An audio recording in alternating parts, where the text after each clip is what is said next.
Magandang araw po sa inyong lahat mga kalingap, mga kaibigan, mga kapatid. Magandang umaga po sa mga sponsors, sa mga supporters and viewers.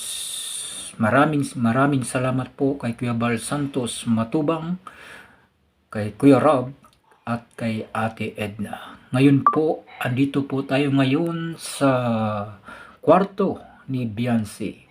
Patuloy po nating isinasaayos po ang decoration o design ng kisame po ni Beyonce.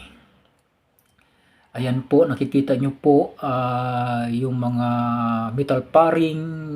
Ayan po, yan po sa gitna po ay ang tawag dyan false ceiling. Yan po, false ceiling po ang tawag dyan sa gitna po na yan. Lalagyan po yan ng strip light, at yung gilid po ang tawag po dyan cube ceiling. Ayan po yung gilid, cube ceiling po yan.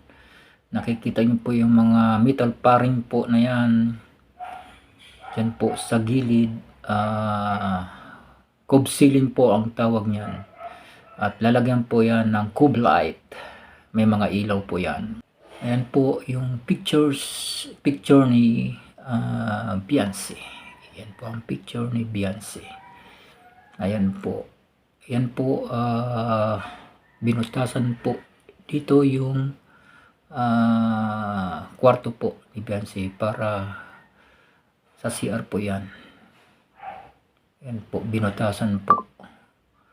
Butas po yan. Tapos tinakpan po yung nasa labas. Nilagyan na po ng hollow blocks.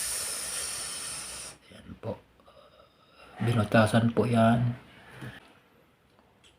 Ito po yung nilagyan po ng hollow blocks. Sinarado na po. Dating dyan po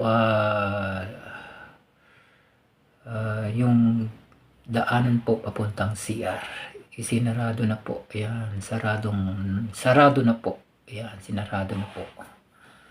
Sinarado na po ang papuntang CR dyan po sa labas.